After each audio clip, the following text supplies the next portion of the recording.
Voilà, patron. Nous avons dessiné la place du cadavre à la craie.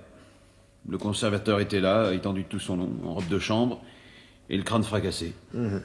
Et le bras gauche le long du corps. Quant au bras droit, en revanche, il est allongé dans l'alignement de la tête.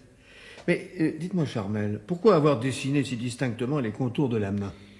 Parce que l'index désignait la simèse, patron. La victime n'est pas morte sur le coup. Elle s'est traînée sur 1 mètre ou 2 jusqu'au pied de ce mur. Et vous dites l'index tendu? Ah oui, patron, oui. Ah, le gardien vous le confirmera, n'est-ce pas, Laffray? Oui, monsieur le commissaire. L'index tendu et les 3 doigts repliés. C'est vous qui avez découvert le corps? C'est moi, oui. Ce matin, en prenant mon service. Quand je suis descendu de vélo, tout de suite, en haut des 4 marches, j'ai vu la porte grande ouverte. Ah, ça m'a fait le signe du malheur. Vous avez pensé à un vol? Ah, tout de suite. Tout de suite. Pensez, depuis 15 ans que je garde ce musée, c'est moi qui ferme la porte tous les soirs. D'ailleurs, il n'y a qu'une clé. Cette porte a été forcée, patron. Avec un pied de biche, assez grossièrement d'ailleurs. Et ce pied de biche, est-ce qu'on l'a retrouvé? Ah, nulle part. Oh, tout porte à croire que c'est l'arme du crime. Bien. Ah bah si j'ose dire. Bon, donc, vous dites que la victime s'est traînée sur 2 mètres environ et que son index tendu désignait la simèse. C'est bien ça, oui. Bon, voyons, au fait, elle ressemble à quoi, cette simèse? Ah, il n'y a pas grand-chose, vous savez, monsieur le commissaire. C'est la plus mal éclairée de tout le musée, alors... Ah, oui. Et alors on y a relégué tout ce dont on est un peu honteux. Mais voyons tout de même. Ça, là, qu'est-ce que c'est? Hein? C'est grand, en tout cas. Attendez. Désolation des Océanides au pied du rocher où Prométhée est enchaîné. Don de monsieur Pantaléon Léoufre. 2,50 m de haut sur 1,50 m de large, matin. Il se refuse rien, le musée de Gap. Oh, c'est superbe, patron. À tant qu'à faire que de trouver un cadavre, je préfère que ce soit dans un musée que dans le ruisseau. Ben, au moins, c'est instructif. Oh! Regardez-moi ce tableau là-haut. Cette mère avec son enfant et une bougie derrière sa main. Si c'est pas un peu beau. Sans doute, oui. C'est une des 40 nativités attribuées à Delatour. Chaque musée de France a la sienne. Mais, attendez, laissez-moi voir. Attendez donc. Non, là, plus bas, là, il me semble distinguer quelque chose de beaucoup plus émouvant.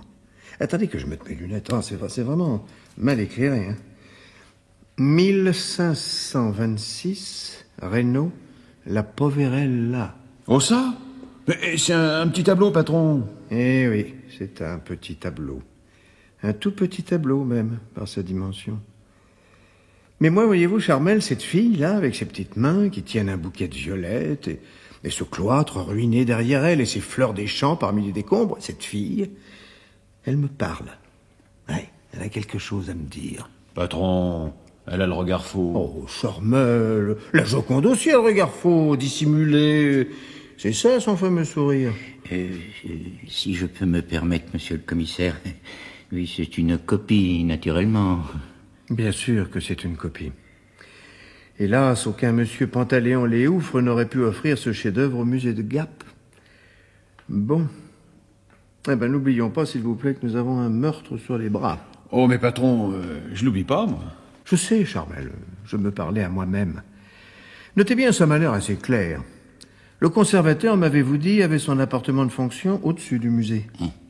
On peut supposer qu'entendant du bruit, soit descendu voir ce qui se passait. On peut supposer que les cambrioleurs surpris l'aient assommé. Qu'ont-ils emporté? Justement, patron, absolument rien.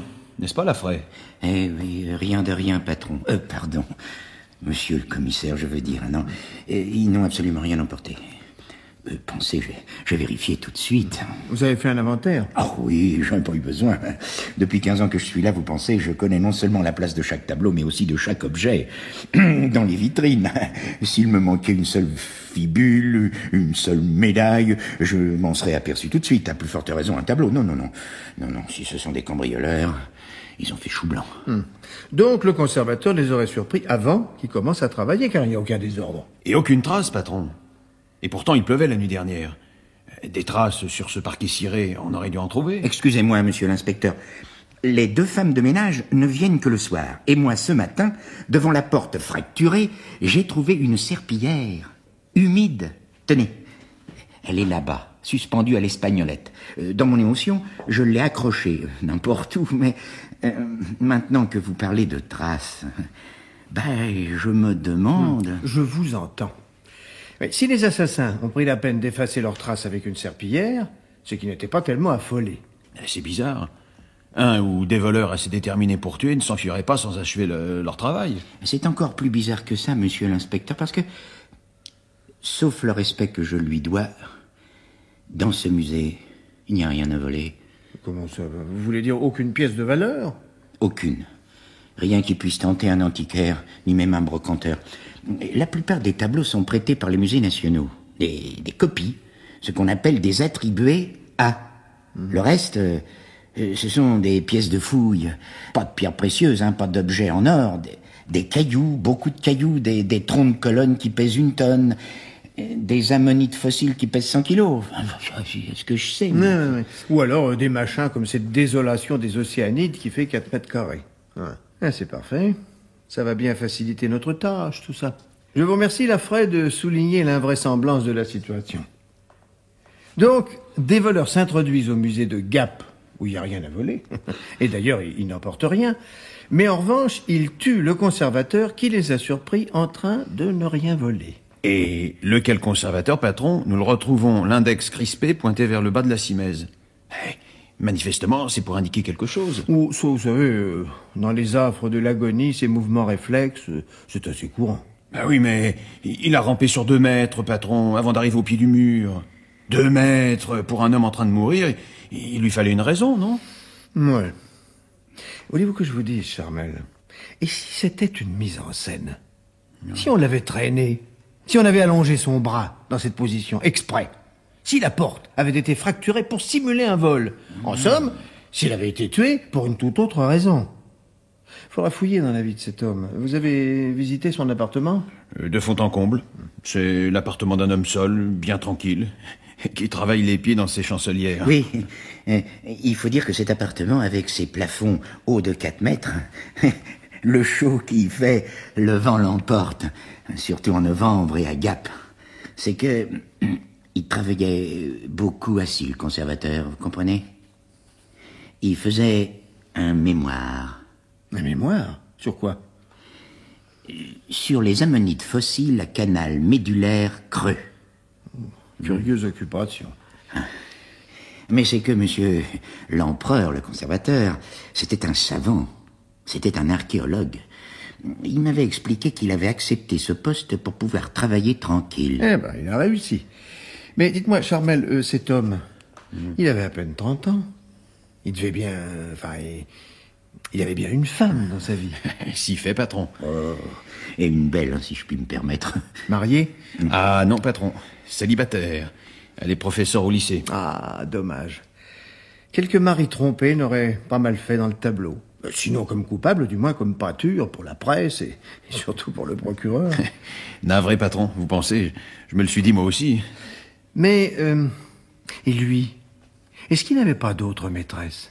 Une femme jalouse ferait aussi bien mon affaire qu'un mari trompé. Alors ça, monsieur le commissaire, si j'ose me mêler de ce qui ne me regarde pas, il y avait une certaine blonde, étudiante, soi-disant, qui lui tournait autour, comme un papillon. Et a-t-elle tourné en vain? Oh, ma foi, il m'a bien semblé qu'à plusieurs reprises, pendant qu'il lui montrait le canal médulaire creux des ammonites, il m'a bien semblé qu'il se serrait de près. Mais c'est très intéressant, ça. Et hélas non, patron, parce que la dame supposée jalouse qui aurait pu tuer son amant à coups de pied de biche, la nuit dernière, elle n'était pas à Gap. Ah, elle n'était pas à Gap. Et où était-elle donc? Dans un refuge, à 2800 mètres d'altitude avec un moniteur. Elle pratique le ski de fond, paraît-il. Ah non, patron, je suis navré, mais il nous faut revenir au musée. Et vous avez raison, le conservateur est surpris des cambrioleurs, ils l'ont assommé. C'est aussi simple que ça. Et ils sont partis sans rien emporter et en effaçant leurs traces. Ah, attendez, patron, à propos de traces, j'ai oublié de vous dire, vous savez qu'il a plu cette nuit? Oui. Eh bien, ce matin, sur le terre-plein du musée, nous avons découvert les ornières d'un énorme camion. Oh, belle découverte, vraiment. Comme s'il ne stationnait pas des dizaines de camions par jour à Gap. Sans doute, mais d'ordinaire, il ne s'arrête pas à proximité du musée. Et puis... Mais quoi d'autre? Il y a l'index, patron. Ah, oui, parle l'index. C'est un index du cadavre qui nous désigne cette simèse où, manifestement, on n'a rien volé. Hein, décidément, Charmel, nous ne sommes pas sortis de l'auberge. En effet, patron. Ça m'a l'air d'un sérieux mystère. C'est malheureux, quand même. D'ordinaire, on a toujours un bout de ficelle pour commencer, mais ma foi, en tirant dessus, en défaisant les nœuds, tant bien que mal, on arrive toujours à quelques solutions. Tandis que là... Mais si je puis me permettre, patron, vous devriez passer ça au SRPJ. Oh, c'est pas qu'il réussirait mieux que nous, mais au moins, nous pourrions nous consacrer à la voirie. C'est ça, en toute quiétude. Eh bien non, Charmel, vous ne pouvez pas vous permettre. Nous veillerons là-dessus le temps qu'il faudra, mais nous trouverons. D'ailleurs, vous savez bien que j'adore la difficulté. Hein? Voyons, Charmel. Le SRPJ? Mais alors, et votre avancement, mon vieux?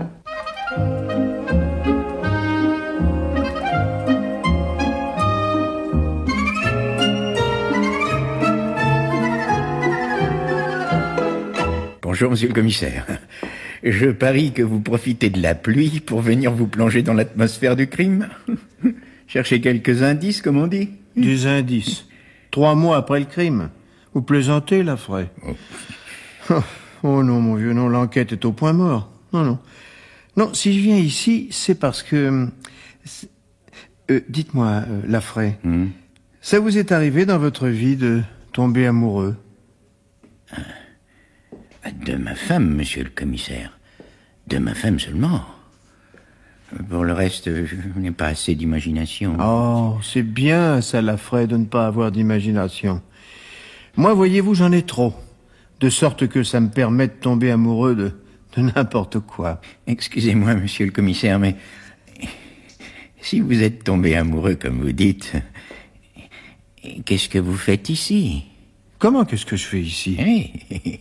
Ah oui, excusez-moi, Lafray. Je vous parlais comme à moi-même. Ah oui, c'est vrai, vous avez raison de vous étonner.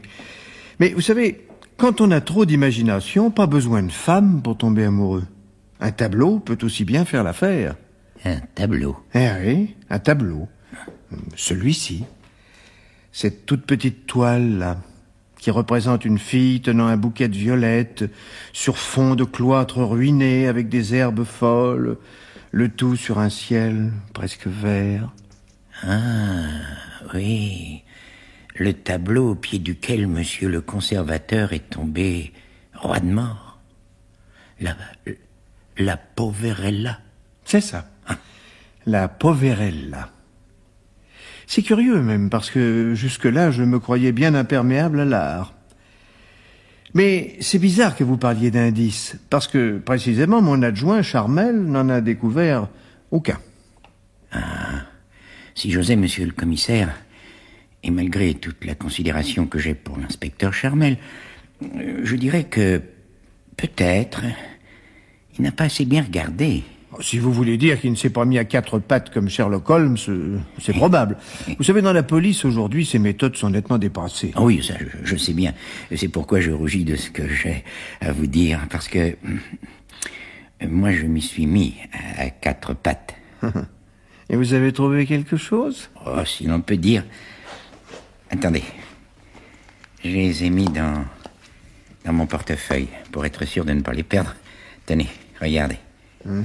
Oui, je leur ai fabriqué une pochette en plastique au cas où, vous comprenez, où ce seraient des pièces à conviction.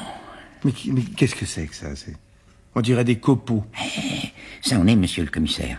Ça s'appelle des frisons, par ici, oui. On en emballe les choses fragiles. Mais où avez-vous trouvé ça? Là, par terre, contre la simèse. Là où monsieur le conservateur est tombé roi de mort. Oh, belle trouvaille, en vérité. Des frisons. Et vous m'avez dit qu'on n'avait rien volé. Et d'ailleurs, qui vous prouve qu'ils n'étaient pas là avant, ces frisons? Oh, non. Ah, pour ça, non. Oh, non, je les aurais bien vus. Oh non, Lafray. Vous n'allez pas me dire que vous passez l'inspection du parquet tous les jours. Ah, si, fait, monsieur le commissaire. Tous les matins. Parce que le soir, quand les femmes de ménage arrivent, je leur dis, hier, vous avez oublié ce coin, cette vitrine, elle fait peur à voir. Ou bien je leur dis, vous n'avez pas honte? Il y a une toile d'araignée autour de Socrate. Bref, je leur empoisonne l'existence. Belle mentalité. Mais dites, elles avaient qu'à pas commencer. Vous croyez que c'est brave, vous, de s'entendre appeler cumulard derrière son dos? Dès qu'elles s'appuient sur leur balai, c'est souvent.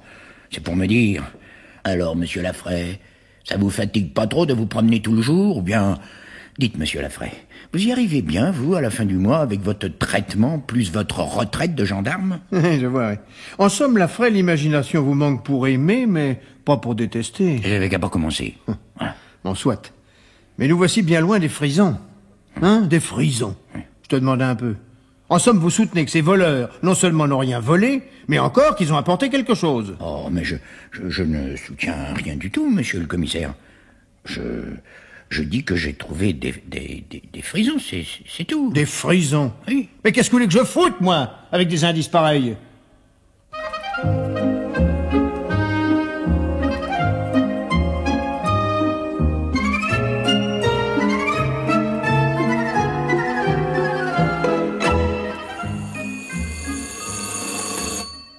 Allô, oui? Ici le commissariat. Ah non, Charmel a l'appareil. Mais... Oh... Mais qu'est-ce que vous voulez que j'y fasse, moi, mon pauvre ami, si votre cave est inondée? Appelez les pompiers. Hein? Non, il est pas là. Mais qu'est-ce que vous voulez que j'y fasse? Appelez les pompiers, c'est tout ce que je peux vous dire. Oh la vache de temps, alors. Rien que pour descendre de la bagnole, je suis trempé comme une soupe, moi. Le patron est pas là? Ah non, 10 fois depuis ce matin qu'on me prend pour les pompiers. Et c'est, ma cave est inondée, mon chat s'en va à la dérive vers la bouche d'égout, je sais quoi. Oh, je deviens chèvre, j'en ai ras-le-bol, moi, de ce temps pourri. Et ça fait 10 jours que ça dure. Ah bah c'est pas le pire, mon vieux, tiens. Ah, c'est pas le pire, ça. Le patron est pas là, je te demande. Hein, non, il est pas là, il est au musée. Au musée, lui? Oui, parfaitement. Depuis qu'on a découvert le conservateur assassiné, il y passe ses journées. Il cherche des indices? Non. Il est tombé amoureux. Amoureux, lui? Oh, le diable m'emporte. Oh, rassure-toi, c'est seulement d'un tableau qu'il est amoureux. Un tableau? Ben oui. Ben oui, quoi d'étonnant.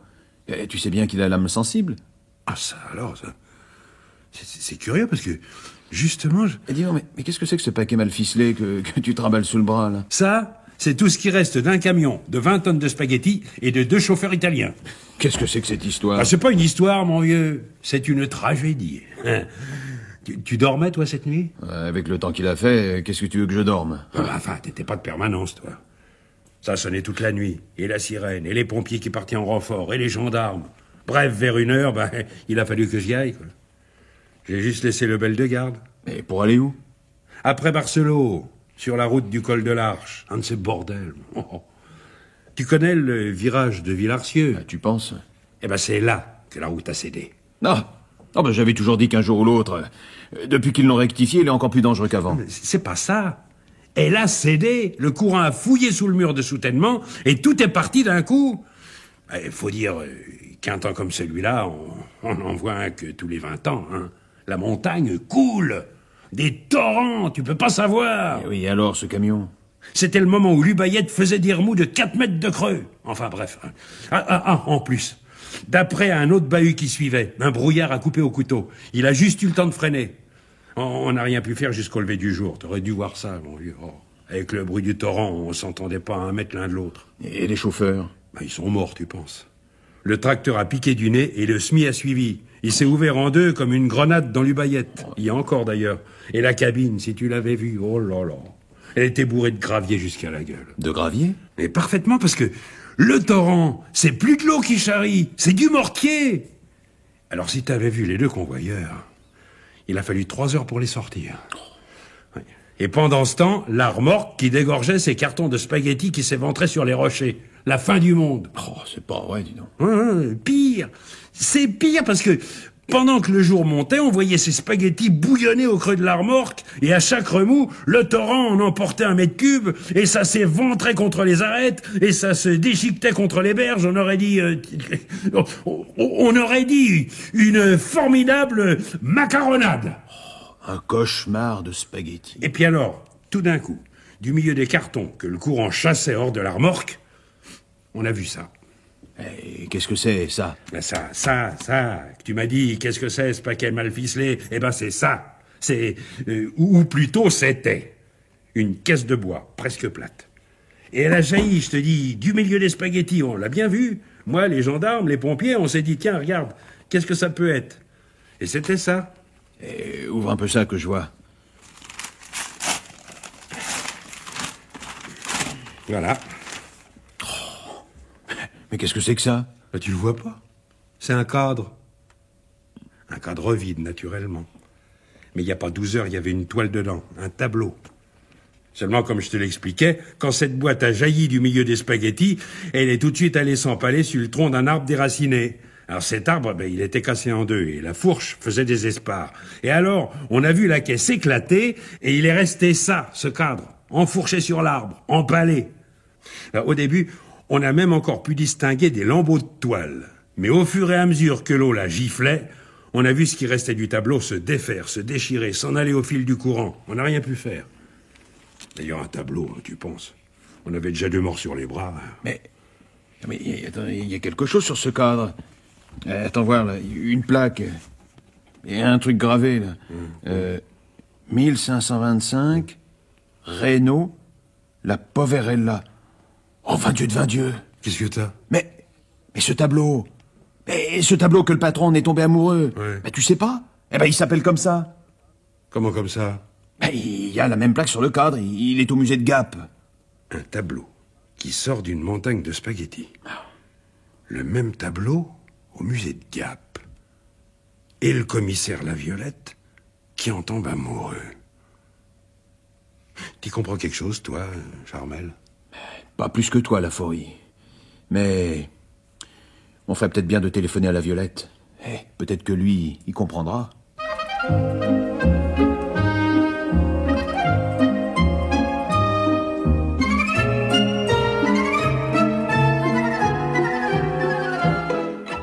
Pardonnez-moi, monsieur le commissaire, si j'ai la larme à l'œil. Mais la perte d'un chef-d'œuvre, c'est comme la mort d'un ami. Oui, monsieur le commissaire, volé. Volé il y a un an au musée de Parme. Inconsolable, monsieur le commissaire. Vous voyez devant vous un homme inconsolable. C'était notre Joconde.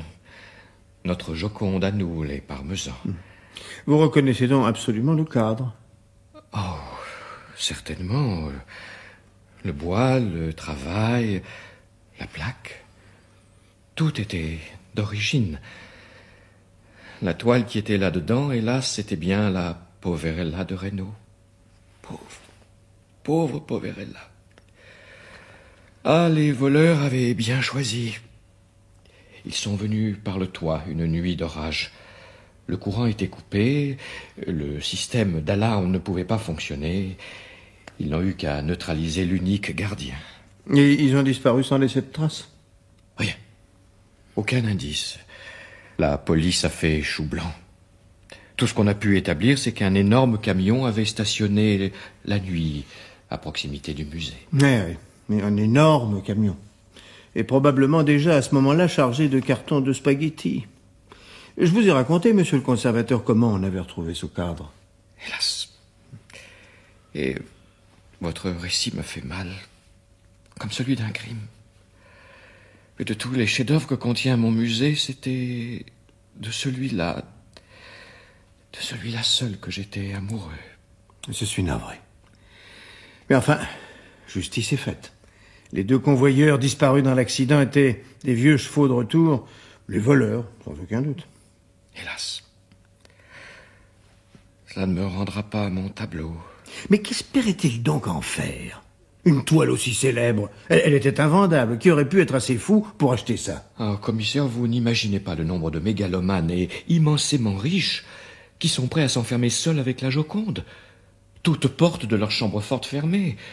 Tout seul, assis sur une chaise et se disant « Voilà, enfin, elle est à moi. Personne d'autre que moi ne la verra jamais plus. » De tout. Des émirs arabes, des pétroliers vénézuéliens, des japonais, des trafiquants de drogue repentis. De tout, je vous dis. Oui, j'imagine bien. Eh bien, monsieur le conservateur, je vous remercie de votre collaboration. m'avez beaucoup aidé à tirer cette histoire au clair. Évidemment, dès que l'enquête sera terminée, nous vous rendrons ce cadre, naturellement. Lequel, tout vide qu'il soit, est déjà un chef-d'œuvre. Hélas, ça ne me rendra pas ma Poverella. Ma pauvre Poverella traînée au ruisseau, déchiquetée. Oh, quelle horreur! Mais je m'attendris, votre temps est précieux. Mon chauffeur m'attend là, dehors. Au revoir, monsieur le commissaire. Bien tristement à vous. Au revoir.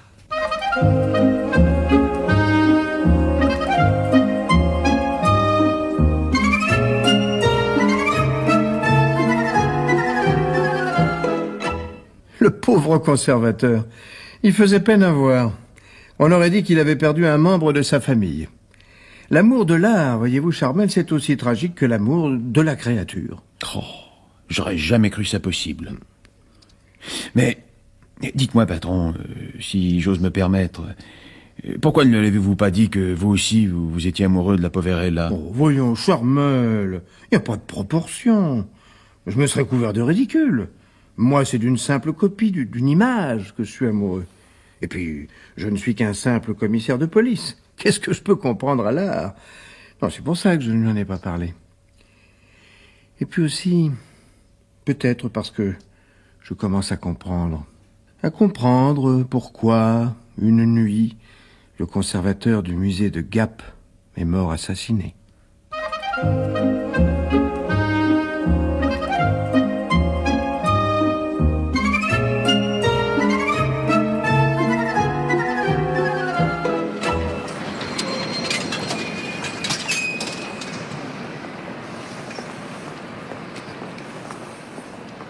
Farlan! Oh, Farlan! Oh, la Violette!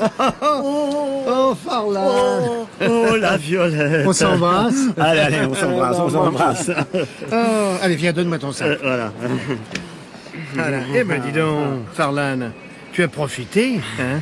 Quand je t'ai connu, on pouvait te glisser sous une porte. Ah bah parlons-en. Tu étais encore plus mec que moi. Oh, bah que veux-tu? La police, à l'époque, ça ne nourrissait plus mal que les faux tableaux ou que la fausse monnaie. Oh, fausse monnaie, on peut dire. Pour quelques mauvais Napoléons en plomb doré que je vendais sur les foires, à la sauvette. Oh, quelques. J'en ai vendu plus de 1000. Remarque, c'était pas une mauvaise idée, parce que tes clients, ils doivent encore les avoir enterrés dans leur cave. Et si leurs enfants sont comme eux, c'est pas demain qu'ils découvriront le poteau rose. Mais ça fait rien. Tu as quand même été une belle peau de vache. Hein. Grâce à toi, à tes minutieuses explications, ils m'ont envoyé au Venezuela pour 5 ans. Oh, ne joue pas les martyrs. D'abord, tu en es sorti au bout de 2 ans, grâce à moi. Et puis, au lieu de courir les filles, eh ben, pendant ce temps, tu as étudié. Ah bah ça, je m'en suis payé une tranche. Et comme tu en connaissais déjà un bout, à 20 ans, tu étais déjà le meilleur faussaire de Paris. Qu'est-ce que tu avais comme talent divers? Je les ai toujours, la Violette.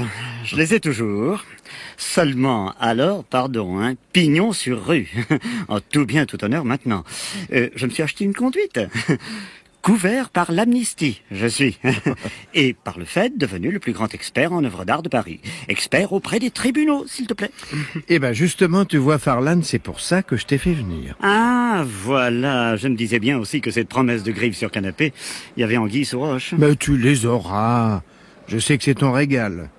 Tu te rappelles? Je t'en apportais quand j'allais te voir en cabane. Mais auparavant, nous allons faire un petit tour tous les deux du côté du musée.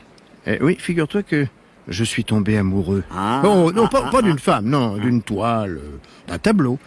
Enfin, de la copie d'un tableau, parce que le musée de Gap n'est pas assez riche pour s'offrir autre chose. D'un tableau? Décidément, ça mène à tout, la police. Mais il y a une chose que je te demande. Quoi qu'il advienne, tu entends bien, quoi qu'il advienne, ferme ta gueule. Tiens ta langue, reste de marbre. Tu entends, Farlan?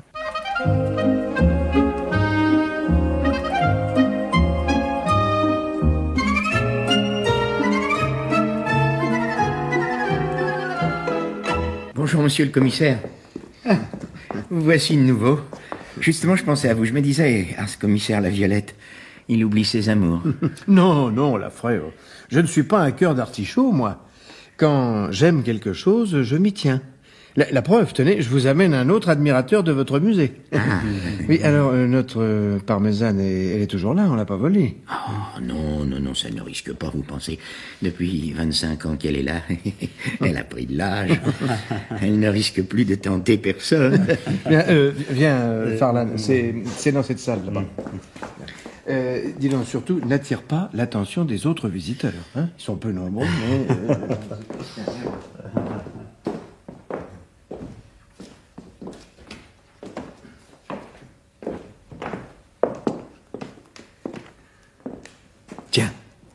Tiens, la voilà. La voilà, ma parmesane. Que t'en semble? Elle est pas jolie? Oh! Eh ben, tu dis rien, et qu'est-ce qui te prend?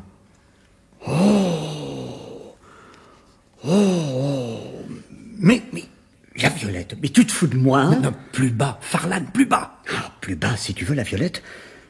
Mais il n'empêche que tu te fous de moi. Ça? Une copie? Copie de mes fesses, oui. Chut. Mais fous-moi la paix avec tes chutes. Oh, je te dis qu'il n'y a pas plus de copie que de beurre sur mes omoplates. C'est l'original. La Violette. Oh, ce que tu me montres là, ça s'appelle la Poverella. C'est Reno qui l'a peint en 1525. Oh, ben, j'ai pas besoin de m'approcher de la Simèze pour lire la plaque. Il n'y a qu'une chose qui n'est pas authentique là-dedans, c'est le cadre. Ouf. Chapeau, Farlan. Tu es le plus grand expert que j'ai jamais vu. Et avec le cadre, alors là, tu m'embouches une surface. Oui. Je me disais bien aussi que je ne pouvais pas être tombé amoureux d'une simple copie. Copie de mes fesses, oui. Oh, tu parles d'une copie? C'est l'original, je te répète. Je l'ai vu peut-être 10 fois au musée de Parme. Oui, à une époque, j'avais un pigeon qui m'en aurait bien donné 100 briques si je la lui volais. Alors j'allais cogiter devant. Ah ouais, tu penses, hein, 100 briques. Elle en vaut 20 fois plus. Elle n'a pas de prix.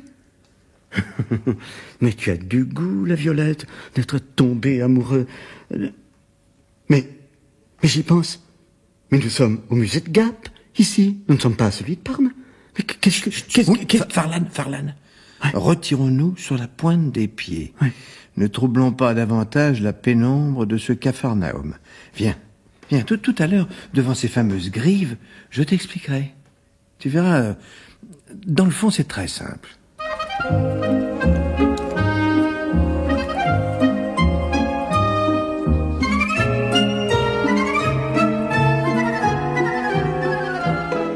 Ah, tiens, Farlan. Encore un peu de ce Saint-Émilion? Non. Si, mais n'aie pas peur. J'en ai mis une autre bouteille à chambrer. Tu l'as bien gagné. Bon. Alors, qu'est-ce que tu penses de cette grive? Ah, ma foi, maintenant que je suis revenu de ma surprise, que j'en suis à ma 3e rôtie, je le trouve sublime. Ah, mais c'est qu'ici, tu sais, on ne les tue pas à coups de fusil. On met 3 graines de genièvre rouge sur une pierre. On dispose une autre pierre au-dessus, à peine tenue en équilibre par 2 ou 3 bâtons. Et alors, la grive, c'est goulu, tu sais. Alors, elle arrive, elle arrache tout. La pierre lui tombe dessus et adieu pays. Oui, bon, n'essaie pas de détourner la conversation. Tu devais m'expliquer pourquoi la Poverella qui se trouve au musée de Parme, je viens de la voir tout à l'heure au musée de Gap. Ah, je vais te le dire. Enfin, oui. Quoique la mort dans l'âme, je suis bien obligé de te le dire. Mais dis donc, tu ne lis jamais les journaux? Tu ne regardes pas la télé? Non, je lis des livres. Depuis que je me suis acheté une conduite, j'ai aussi acheté une bibliothèque. Et puis aussi, je continue à peindre des faux. Oh, pour mon plaisir. Hein. Donc, tu ne sais rien? Non. Alors, il faut que je parte du début. Bon, alors, figure-toi que il y a 1 an, à peu près, on a trouvé notre conservateur mort, assommé. Il était allongé juste à l'endroit où nous étions tout à l'heure, et curieusement, il avait l'index tendu vers la Simèze. La porte d'entrée était fracturée. Nous avons supposé qu'il avait surpris des voleurs, qu'il avait assommés avant de s'enfuir. Mais oui, seulement voilà, on n'avait rien volé.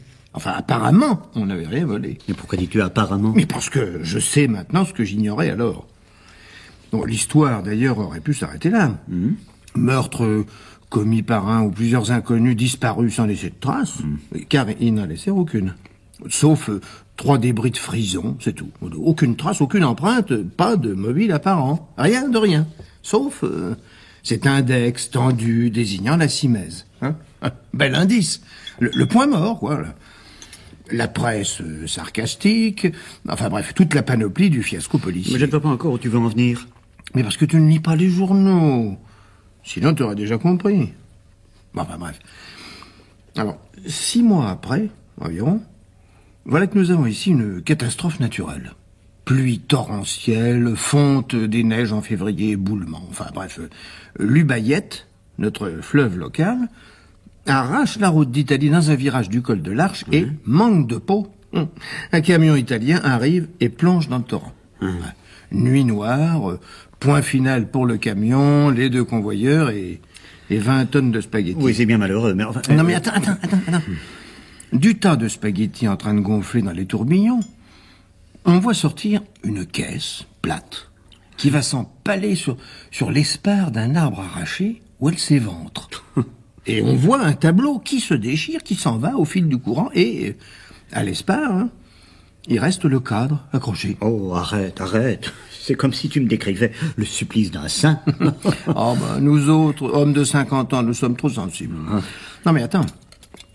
Alors, les journaux parlent. Les douaniers descendent voir. 3 jours après, je vois arriver un homme en pleurs. Un quinquagénaire, lui aussi. Il me dit qu'il est conservateur du musée de Parme. Oui. Et que ce tableau, on le lui a volé 6 mois auparavant. Et il reconnaît le cadre. Tu entends? Il reconnaît formellement le cadre. Le cadre authentique. Oui. Et il pleure dessus. Et même, le diable me pardonne, il l'embrasse furtivement et il s'en va. Toujours en larmes. Mais tu n'es quand même pas en train de me dire qu'on avait volé la Poverelle, là, au musée de Parme? Mais si. Mais c'est ça que je suis en train de te dire. Il paraît qu'on avait évité d'ébruiter la chose pour faciliter les transactions avec les voleurs. Oh, mais dis-moi, la Violette. Attends. Voilà ce que je sais. Alors maintenant, je vais te dire ce que j'imagine. Oui. Un tableau, c'est pas des billets de banque. C'est pas facile à voler. Oui. Ensuite, c'est encore moins facile à cacher. Avec toutes les polices lancées à vos trousses, des doublards arrosés de primes comme par des cataractes. Avec un tableau qui n'a pas de prix à la maison, on est à la merci de sa femme, de sa sœur, de son chien, que dis-je, de sa propre mère, tellement la prime est grosse. Oui. Alors, si on connaît un petit musée où il y a une copie, quel plus merveilleux endroit pour dissimuler une toile que de la mettre à la place d'une autre qui pour tout le monde lui ressemble comme 2 gouttes d'eau. Oui, mais il fallait savoir qu'il y avait une copie au musée de Gap. J'ai montré la photo des malfrats un peu partout, discrètement. On les a vus dans le coin. Leur couverture, c'était chauffeur d'une grosse entreprise de Milan. Oui, bateau. Ils ont dû visiter le musée un jour de pluie. Oui. Alors le risque, c'était de s'introduire au musée. Mais ce risque, malheureusement, c'est le conservateur qui en a fait les frais. Il a dû les surprendre pendant qu'il remplaçait la fausse Poverella par la vraie. C'est pour ça que son index désignait la simèse. Alors ils l'ont tué. Et là, je tiens un mobile de première. L'enjeu de plusieurs centaines de millions. Il ne me manquait que la preuve. La preuve formelle. Et cette preuve, c'est moi qui viens de te la fournir. Et je t'ai fait venir pour ça. Je savais que, pour la période qui nous intéresse, personne ne pouvait te damer le pion. Ah si. Thomas d'Anvers, Reinhardt de New York, et surtout, Samuel Bernard de Paris, spécialiste plusieurs fois consulté par les services de police. Ce que tu ne pouvais pas ignorer. Oui, enfin bon, bref, en identifiant l'original et surtout, en me prouvant ton infaillibilité, quand tu m'as dit que le cadre, lui, n'était pas d'époque, tu m'as donné la preuve qui me manquait. Le conservateur a bien été tué par les 2 malfrats qui sont morts dans la catastrophe au printemps dernier. Il venait tout simplement récupérer l'original et remettre la copie à sa place dans le cadre. Enfin, justice est faite, puisqu'ils sont morts. Et toi, tu as la conscience tranquille. Et grâce à toi. Non, mais... dis-moi, la Violette, pourquoi m'as-tu choisi, précisément moi, pour identifier le tableau? Ah, voilà pourquoi. Oh, J'ai pensé que tu devais bien ça à notre vieille amitié. Oh, hein, notre vieille amitié. Enfin, je veux bien admettre qu'effectivement, tu as écrit au juge de l'application des peines pour lui dire que j'étais récupérable. Enfin, Et tu l'étais, la preuve. Bon. Alors, qu'est-ce que tu attends de notre vieille amitié? Que tu te taises, Farlan. Que je me taise? Mais tu ne veux quand même pas dire que tu ne vas pas restituer la Poverella au musée de Parme? Qu'est-ce que tu veux? C'est loin, Parme. Tu me vois, à mon âge et dans ma situation, faire 1000 kilomètres tous les mois pour aller contempler un tableau dont je suis amoureux. Mais, non, dis, la Violette. Tu sais, ça a un nom dans le code, ce que tu es en train de faire. Oh, qui le saura?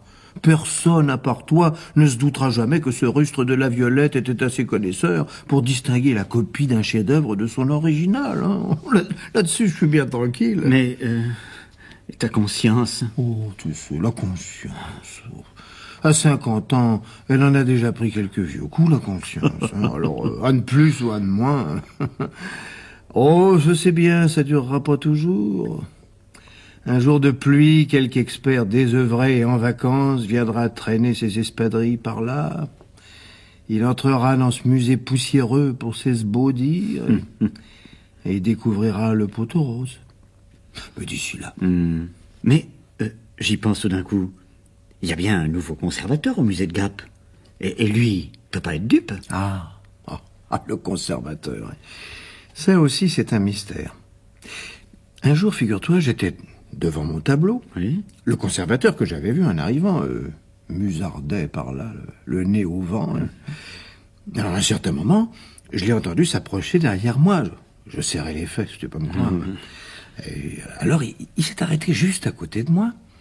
Et il s'est mis, lui aussi, à contempler la Poverella. Alors, je me disais, ça y est, mon pauvre La Violette, tu peux te préparer à aller voir ton chef-d'œuvre au musée de Parme. Oh, c'est beau, un sentiment pareil pour une fille morte il y a 400 ans. Oh, qu'est-ce que tu veux? L'amour, ça ne se commande pas. Oui, bon, alors, le conservateur. Alors, je me disais, il va pousser un cri, tomber à la renverse, s'évanouir. Au mieux, il va bondir dans son bureau pour téléphoner. Enfin, tout ce qu'on fait quand on découvre un poteau rose. Et lui, rien. Nous étions épaule contre épaule, moi sans souffle. Alors il s'est tourné vers moi, et tu sais ce qu'il m'a dit? Il m'a dit, elle est vraiment merveilleuse cette copie, vous ne trouvez pas, commissaire? Et il a ajouté, heureusement qu'elle nous reste. Alors là, de 3 choses l'une. Ou bien il a fait des études hâtives, ou bien il est myope, ou bien il est aussi crapule que toi. Ah, je sais pas. Non, je veux pas le savoir. Ça, tout ce que je peux te dire, Farlan, c'est que depuis, quand nous nous rencontrons avec le conservateur, nous nous tirons un grand coup de chapeau.